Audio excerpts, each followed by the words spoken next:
So today's video is going to be about test gardens. What are they? How should you set them up? What are the limitations you should recognize when setting up a test garden? And most importantly, what are the advantages to doing so?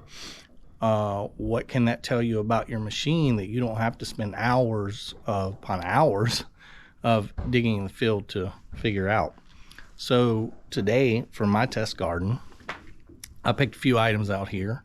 And I think it's important to choose items that meet two criteria. One, items that are going to be in the areas you're going to be digging. Now, that includes both ferrous and non-ferrous items. That includes garbage and, these nice shiny bits we like to pull out. But also, you should include items that you're wanting to dig, right? If you're a coin shooter, it doesn't make a lot of sense to bury relics. If you're a relic hunter, it doesn't make a lot of sense to set your test garden up with gold rings. So I'll show you some of the items I've picked out based off the areas that I hunt and what I enjoy finding the most. And what we have here is a common piece of aluminum, right? Just a little scrap aluminum, a bottle cap. These are very common. Those of you who dig around here know. And I've got two different pull tabs here. I've got one with the mouth still on it, and I've got one without. And the reason I've done that is because I want to be able to see what the VDI numbers and tone look like and how they change based off of that missing tongue right there. I've got two just regular pennies. You dig a lot of those. Those are very ubiquitous. I've got a modern clad quarter, also dug quite commonly in these modern occupied areas. I've got just a modern clad dime, and then a 1964 silver dime. And again, just like with the pull tabs, I've chosen a silver and a non-silver dime because I want to see on my machine, because every machine's different, what the differences are, if any, between the audible and visual cues on those two tones. And then here I have a flattened gold ring, 14 karat. I want to see how that rings up. Also, I think I'll do a comparison between the pull tab and the ring and see if there's a difference that can be heard or seen. I know I watched one video and a guy with a deus was pulling away from it, just shaking and pulling away like this right here, and he could hear a tail. I don't know if I buy that. I'm a big believer of show me, so I'm gonna try that out and see if there's a difference today. I have a very, very large silver ring, a tax token. I'm sure people have dug a whole bunch of those around here. And then I have some nails. I have a really rusted iron nail, and I have a more modern, less rusted nail. And which brings me to a good point. One of the things, the test that I'm going to be doing, is I'm going to bury one of these good targets, and I'm going to bury the nail in there beside it. And I want to see at differing depths and things like that, how that affects that tone, and if the deus can filter that nail out. And to be honest, doing that, if I bury this dime with that nail, I can sit here and change settings on my machine with the context of knowing what's in the ground and see what it does. And that really gives me an edge, because that's something you can't do in the field, right? In the field, you hear something and you're like, do I hear something in there? Or is that deep iron? And we just don't know until we dig it out of there and discriminate it with our eyes. Well, this way, I already know what's in there, right? I've got a big piece of the puzzle already solved. So I can make changes on my machine. For example, say I change the discrimination, and I hit a certain point and I say, well, at this level of discrimination, not only is my machine filtering that nail out, but it's filtering that dime out too. Well, then that tells me, say I've been to a heavily trash infested site, maybe I've been missing a bunch of dimes, and I would be better served to run my discrimination at whatever level it turns out to be that this machine, my XP Deus, picks up that coin in the hole with the nail. So that's what we're going to be doing. I'll come back in just a minute. We'll get some things buried. We'll get the machine fired up, and we'll see what we see. So what I'm going to do is I'm going to actually record the burying of these things so you guys can see exactly how deep that is and how that's going. I'm not going to use a rule or anything like that. I'm not going to get overly scientific with the metrics, but just more or less a guesstimation. I don't think that's, measuring things is not an example of real world conditions anyway, because we're burying this freshly, and from what I understand, from what I've read in the literature, these things really need to set in the ground for a period of time so the metals can kind of leach into the soil and create what they call a halo effect. I don't claim to be an expert. I don't know how true any of that is, but it sounds logical to me, because I do know I have dug targets that have been in the ground in a while that sound much larger than they should, if that makes sense. So we're going to start here with just the dime and the quarter. And I think a good first step would be to go 8-9 inches down, pretty deep. Let's start with a deep test, and we'll start running through the modes and settings on the Deus and see which one of them are picking up and which ones aren't. So I've got the Deus fired up here, and as you can see, we're going to be testing the HF coil. I've got an X35 coil. I haven't used it very much.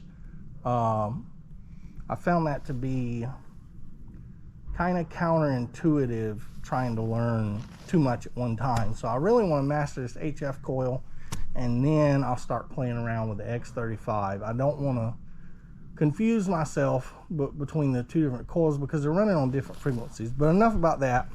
So the first thing you want to do with your test garden is you want to make sure that you're digging in a pretty clean area, because you don't want outside influences that you haven't accounted for. Maybe there's a bunch of nails in there. Well, then I'm not getting an accurate test, am I?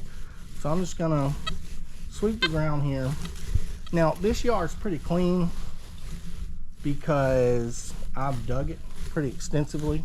I'm sure most of us have done that to our own yards. So if you've been doing this a while, you shouldn't have any issue knowing which areas are pretty clean.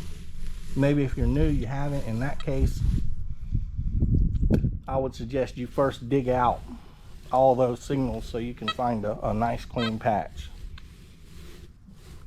Now there's a little something right there, deep 85. That's actually worth digging, but I'm not going to do it today. So this area here, you can see is pretty clean. So I'm going to set up here and start digging, and I'll be right back. So I've got a hole dug here, and actually I changed my mind. I am going to use a ruler. So you can see I got a pretty deep hole dug here. Now, so this is inches, and as you can see, I'm going to pack this in a little bit. From what I understand, what little I found on this, you really should pack the soil in tightly to really ensure you get a better signal. So from there to there, we are at about 8.5. We're going to call it 8.5 inches. And that is, I feel like that's a pretty good test. It's very rare in my experience I've dug anything much deeper than that. So what we're going to do, I'm going to use a clad dine, and we're going to put it down in the hole here. There we go, one clad dine. Now we've scanned around this area, so there's no there shouldn't be any iron signals or anything like that throwing this off. This should just be, you know, really ideal hunting conditions. When you get to that site and there's not a lot of signals, makes for a nice quiet hunt. So I'm gonna pack all this dirt in here. I'm gonna put this in here. And what we're gonna do is we're gonna pack this down pretty good, because I really wanna compress that ground for a good signal. And I'm gonna close the plug, and I'm gonna put this ruler out of the way. Putting it on the ground beside the plug might be disastrous. All right, so I'll be right back in a minute, and we're gonna run through some settings and see how the deus reads this clad dime in a clean target area. All right, so we're back. I'm gonna start in basic mode. That's mode 1. And I'm just gonna sweep over this thing, and we're gonna see what we get.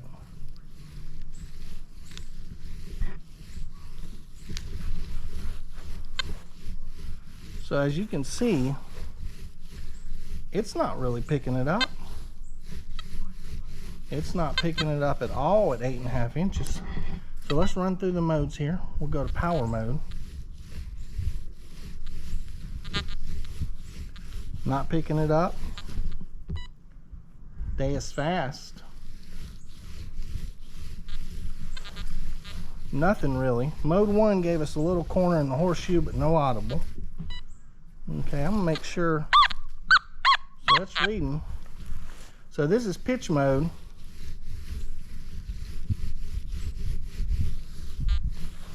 So we're getting nothing with pitch. G max. Nothing really there. Deep.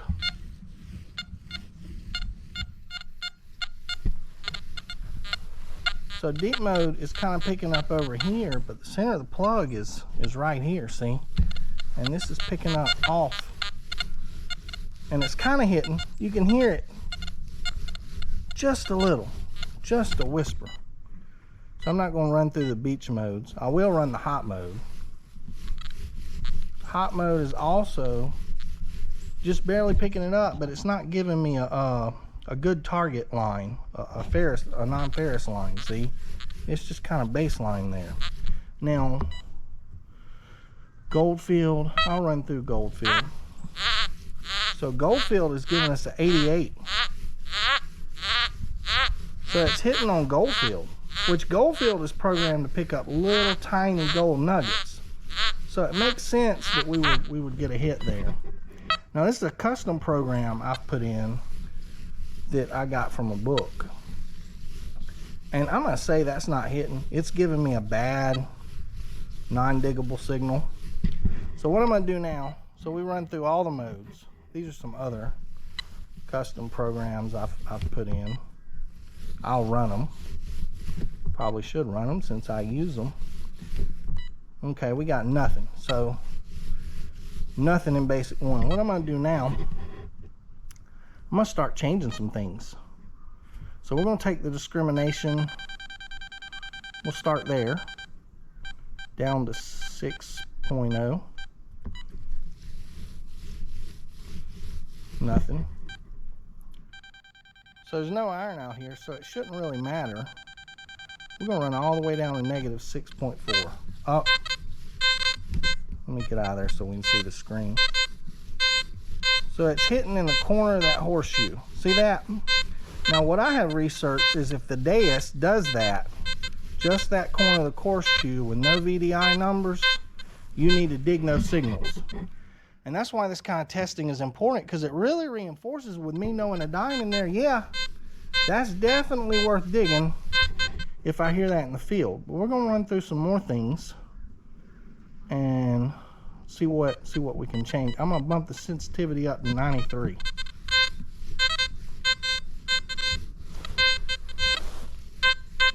So now that's definitely hitting, okay?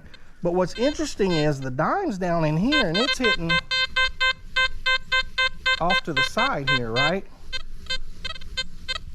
That's also useful information, because that can tell me if it's a deeper target in the field. It's very possible when I dig a plug out right here and there's nothing there, it's very possible it's still off to the left or right. And I have dug some deeper targets with this deus that sounded just like this, and there was nothing there, and I get off to the side and it's actually off to the side.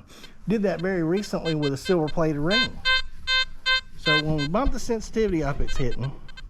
What I really want to change though, so we'll run through the frequencies in a minute. What I really want to change is bump this reactivity down, because I have found reactivity in the deus really plays a role in depth of the machine.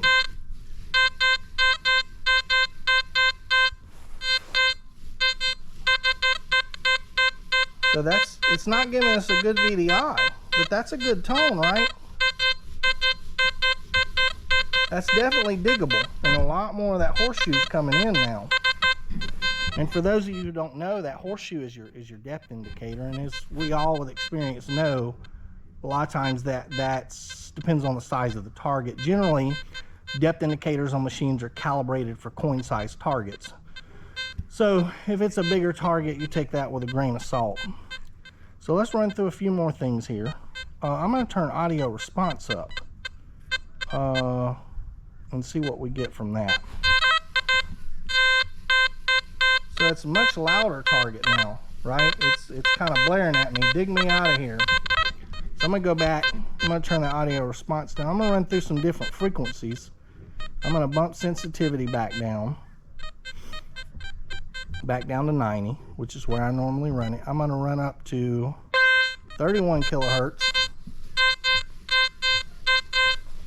You know, I think that's hitting a lot better at 30 than 14. But it is still hitting off. That target is right down in here, and I'm getting a hit here. See that? And now it's telling me 98. All right. So we're going to run through the last frequency, 54 kilohertz. And it's still hitting. I don't believe it's hitting as good as 30. So I'm really inclined to believe, based off this experience, that the ideal frequency for these deeper targets is going to be 30. That's 14. That's 30. Let's see if we can tell a difference. I think it's hitting a little bit stronger at 30.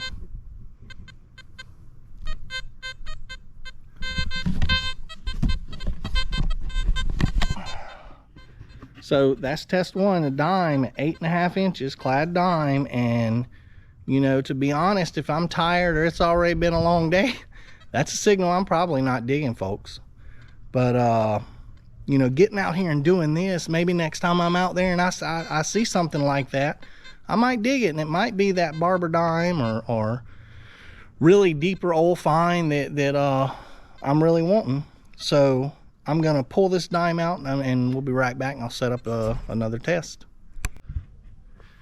All right, so we're gonna run that same test, but a little different variation here. So I've got between 5 and 5.5 inches here. So this is a little bit more standard, a little bit more common. 5.5 inches in my experience is really a deep target for me, right? Most things are much shallower. So we're going to throw the dime in here. Actually, that's a quarter. That's not a dime. You know, I think it's possible. I had to run in the house, and I think it's possible that I lost the dime.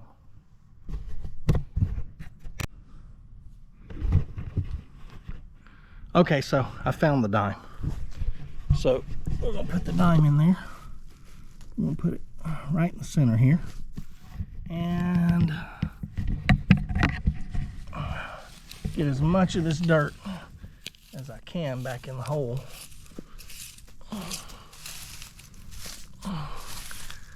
You know, I said I wasn't gonna bring a ruler out here, but it's kind of doubled in its function. All right, I'm gonna pack that in really tightly.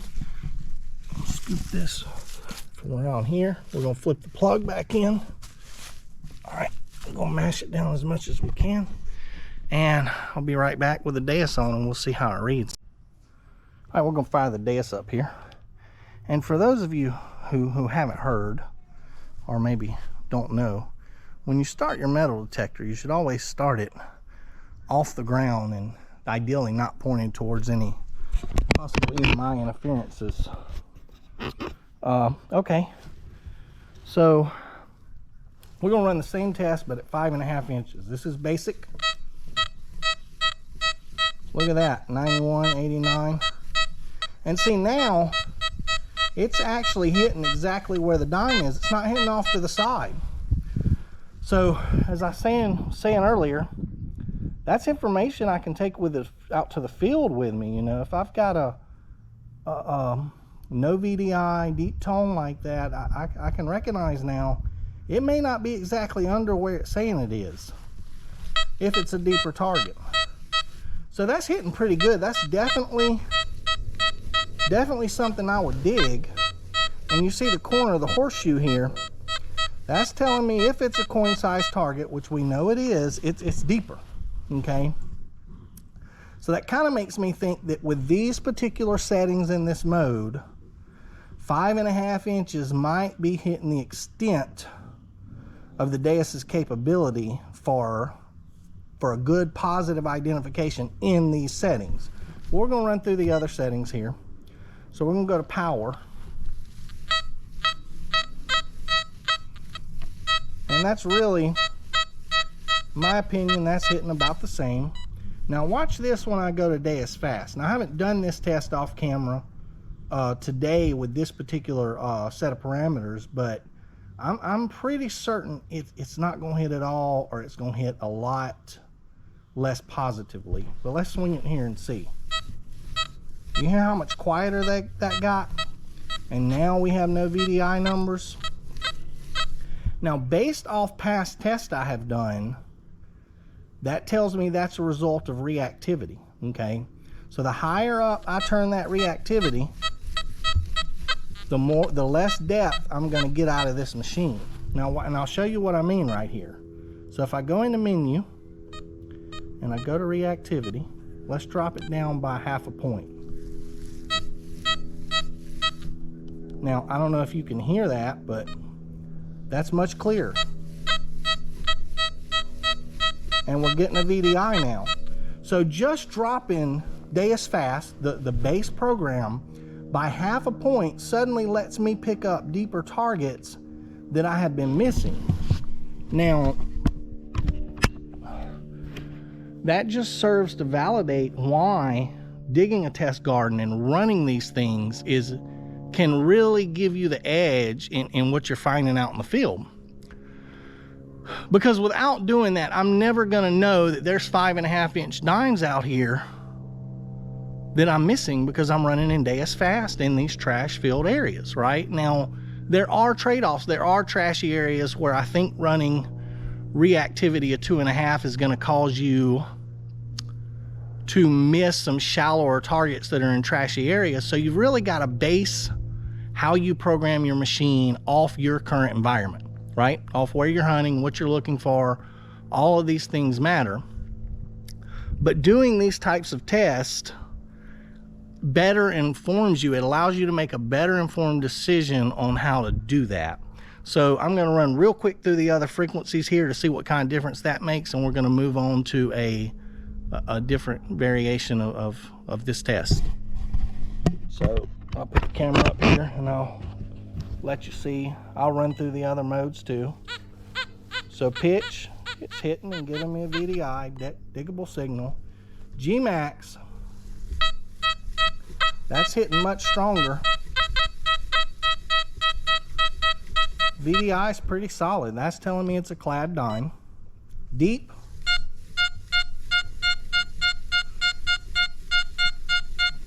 Now you see this XY screen. So this XY screen should be showing me a line from here to here for a good, a completely ferrous diggable target. And as you can see, it's not really doing that. It's kind of iffy. It's kind of, you know, it's not non-ferrous and trash, but it's not a good signal either. And again, that's another thing that leads me to believe that for these particular settings in this deep mode with the XY screen, 5.5 inches is probably hitting the max depth of the machine for the parameters that are plugged into it right now, right? And I'll show you what I mean. Let's go to what happens if I take the reactivity down. So let's take that down, and let's take the discrimination down some. Let's bump the sensitivity up, and let's see if we get a better signal. Now, I don't know if we will or not, but let's see. So that's a little better, right? That's definitely different than what we were getting, but it's still not an ideal signal to dig. So tell you what, let's take the reactivity down to 0, and we'll take sensitivity up to 95.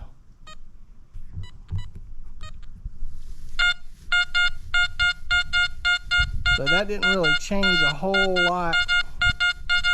It's still a diggable. I would still probably dig that under most conditions. So let's run through. I won't run through the beach settings. I'll run the hot setting. And you know, I really think that hot setting is programmed more for conditions where you would use deus fast in these trashy areas, because it's not, you see, that's even worse. That's probably, I probably wouldn't even hear that. I don't know, I think I'd hear it in a clean area. I don't think I'd hear it in a trashy area. And the way we can tell, if we look at reactivity here, see that high reactivity? This is programmed for a trashy area.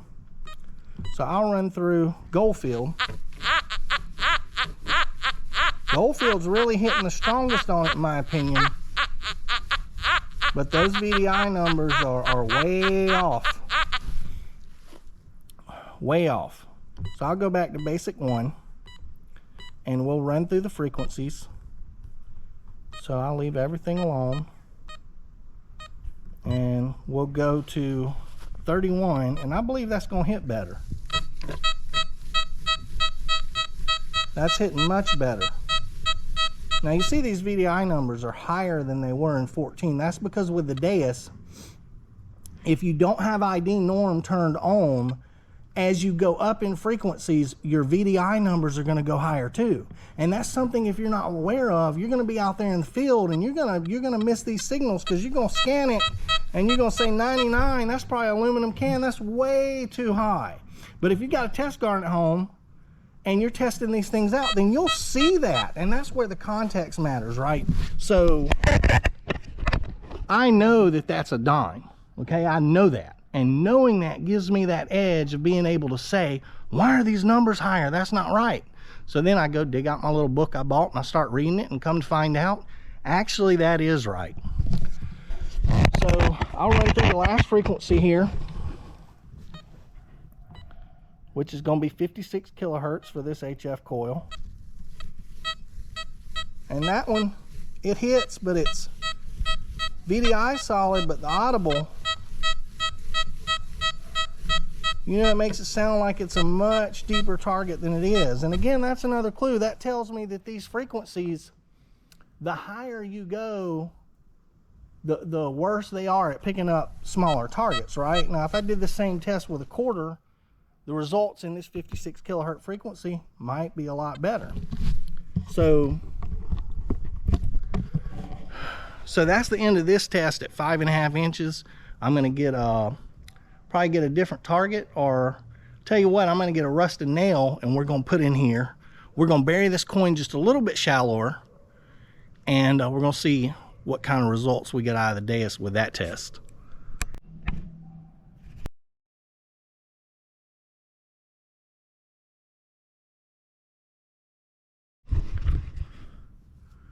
Okay, so let me move my shovel out of the way here. So I've got the dime in the hole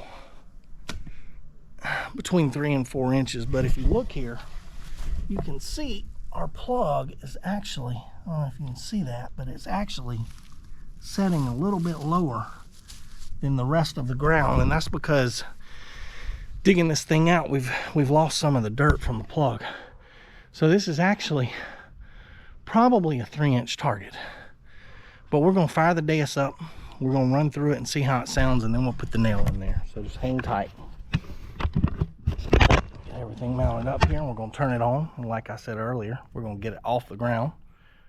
All right, we're going to turn the speaker on. Here's basic one. 14 kilohertz. Well, if my coil will connect. Actually, it stayed in 54. Nope, there it goes, 14. Now that is solid. 89, 88. Good tone. Now I know in the field, if I were digging this without the context and knowing what it is, I'm 90% sure that's going to be a clad dime. Okay, but let me just run the deus fast right quick and see what happens. So it's picking up, not quite as strongly though. Now if I come in here and I turn up reactivity and max it out, watch what happens. That went way down, right? It sounds like a much deeper target. Now we know it's not, okay? It did that because we bumped reactivity up. But without a test garden, maybe we're out in the field and we go up to reactivity 5 because it's really, really dirty. And we hear that and we say, oh, that's probably a tiny little earring or a tiny little piece of foil because it's just broken and barely picking up. But because we got out here with a test garden and because we did this, when I get in the field, I'm gonna know, hey, I bumped reactivity up. There's a real good chance that's a shallow dime. So I'm gonna go back. All right, so what we're gonna do now, I'll do it live. I won't stop the camera. I'm gonna pull up the plug here and I'll let you watch. I'm gonna pull the plug out and I'm gonna put that nail in there and we're gonna see what happens. All right, make sure I get deep enough to get the dime here. And it should be in there because it wasn't too deep to begin with. There it is, right here. All right, so what I'm gonna do is fill the hole back in. Okay, now watch this. Now that is actually, you know, that might be, every time we dig here we're losing some dirt. That might be even shallower. So I don't know if you can see that. No, we're still at about 3 or 4 inches. So here's the dime. I'm gonna put the dime in here flat. Now I'm not gonna put it on edge because that would complicate things. And that's another test we could do.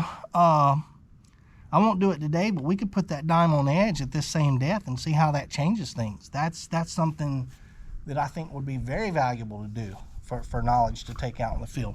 Now here's our nail. And I'm gonna put our nail right in here. And I'll show you here.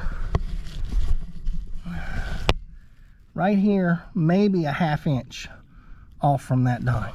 Okay, now, got everything packed nice and tight. I'm gonna mash this plug down. And you know, as you can see, this is less than the surface ground. So we're probably really at about 2.5 inches. Now, okay, get this up here. We're gonna start in basic. Now watch what, if I quit dropping things, we get something done here. So this is basic. So it's hitting right, but you hear that broken? If I come back here, it's getting discriminated out. Hear that broken tone?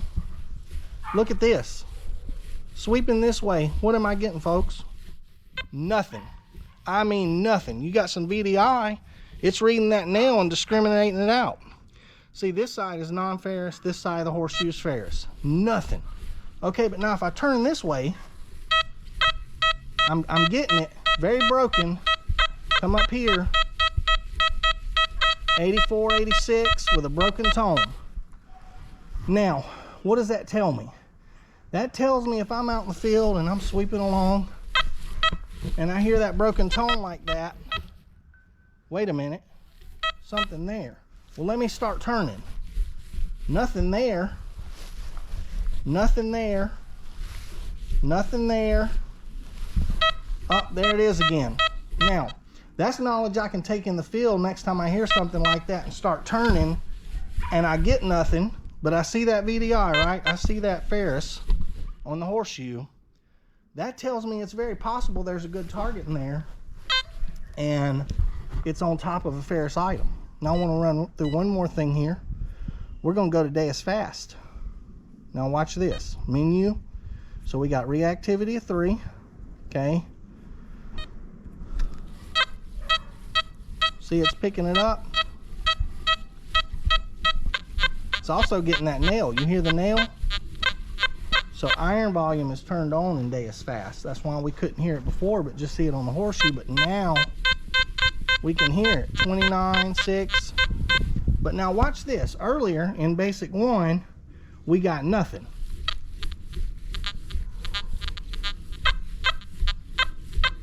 You can kind of hear it. Not good enough to be worth digging. So here we just hear the nail. Nothing here. This way we can hear it, and it's giving me a 83, 84. Now here's another clue. Those are low VDI numbers for a dime for this frequency and these settings. Way too low. Now if I was in the field and I didn't have, you know, a year's worth of experience and hadn't done a test garden, I would say if I heard that and read those numbers, that's probably garbage. But because I've done this test garden and I know when I turn this way and hear nothing, but I can hear something this way, that there's probably a nail in there, I also know that, hey, that nail is going to pull my VDI numbers down. So maybe now when I'm in the field and I hear this, right, and I see those low VDI numbers, maybe I dig that mercury dime that I've been going out there for 3 weeks and just passing over, okay?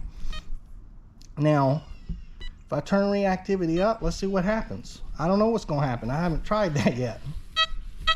So it's picking up this way, whereas before it wasn't, right? And you can still hear the nail, but you can hear a tone coming through a little bit better, a little better high tone. So reactivity 4 cuts out this way, kind of hear it there. Let's try this though. Let's change the frequency and see what that does. And I don't know what it's going to do. And that's why it's important, or it can be useful to do these test gardens. There we go. You know, I think that frequency is actually, again, just like earlier, picking up a little bit clearer than 14 kilohertz.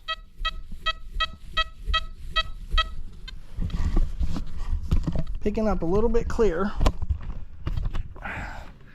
which is interesting because most of the swinging I have done with this machine in the field has been at 14 kilohertz. I haven't really played with other frequencies, but after doing this test with you today and seeing what I'm seeing, it really makes me consider maybe I should be out there swinging in, what is this? 31?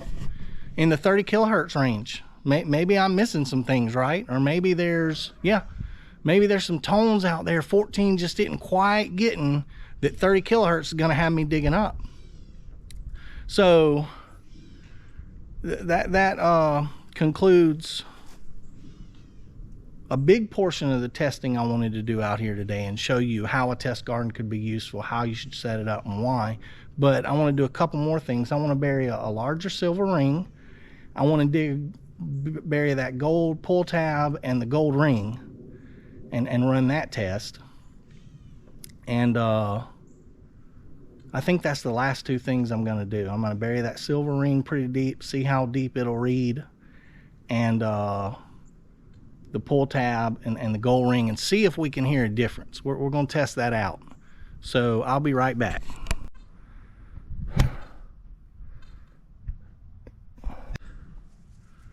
Okay, so this is the last test I'm going to do here.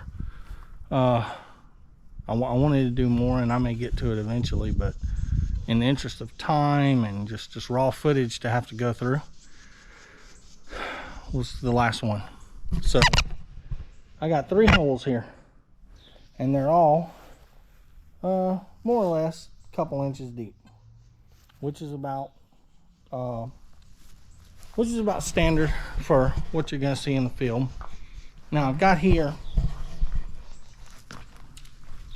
a pull tab with a mouth, a pull tab without, and a gold ring. And what I really want to do, I'm not going to run through, I may run through frequencies, but I'm not going to run through reactivity and all that, because I think I did enough of that to make my point with the dime, with the clad dime. But what I am going to do is see if I can hear an audible difference between a gold ring and these pull tabs, because I have seen that claim made, and it may be true and it may not be true, but we're certainly going to find out. So what we're going to do here, I'm going to put the pull tab with a mouth in our first hole. I'm going to put the pull tab with no mouth in our next hole, and I'm going to put the gold ring here. And I'm not going to put anything on edge. I'm going to put everything flat. All right, so our gold ring is here. No mouth pull tab is here. And I'm going to press everything down. And then our mouth pull tab is going to go here. Now, I'm going to turn my machine off because I want to reset all the settings. We're going to fire it back up, and we're going to see what we see. So again, it's worth reiterating, don't be starting your machine up on the ground where it's going to get some interference. So we do want the speaker, and we're just going to run in basic. I'm going to make some changes. I'm going to bump the discrimination down.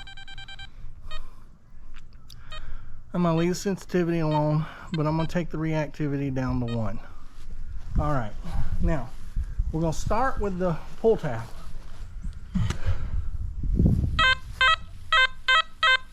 Between 72. So this must be the one without a mouth. And the reason I say that is because it's ringing up lower. And in my experience, the ones without the mouth on them ring up a bit lower. So this is the one with the mouth. That's a solid 66. And this one, actually,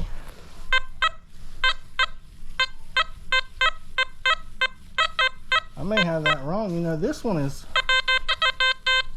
there it is, it's lower. 54, 55. Now the gold ring, that's solid. I mean, VDI is pretty consistent. Alright, now what I saw was that you could scan this target and pull off of it, and it would give you a, you'd hear a tail on it. So let's see, we'll try with this one. So like that, you kind of hear that tail trailing away. Let me take this down a little bit.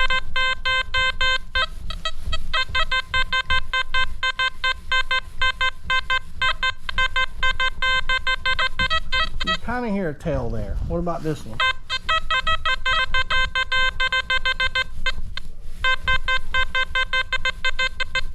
Kind of. That one doesn't have a mouth, so it may make a difference. I see the coin.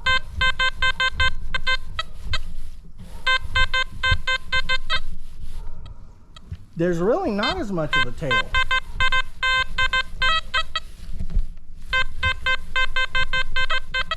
You can kind of hear a tail trailing away, even on that one. But here, solid 52, no tail. No. Watch this. Yeah, so as we get away from it, it kind of trails off. Let's go the other way and see. You can kind of hear a little bit. Not so much this way. That one quits when it quits. When you get off of it, it just quits, right? So, in my opinion, that does seem to be true. Now, this is not an accurate field test, real condition test, but in my experience, yeah, you can kind of hear a difference. So that concludes why you should build a test garden, how you should build a test garden, and the advantages of it, and how it can really save you some time in the field. I hope that some of you found some of these things useful or got some ideas about how you should set up your own test garden based off what you're looking for in your area and what the conditions are. And thank you for watching.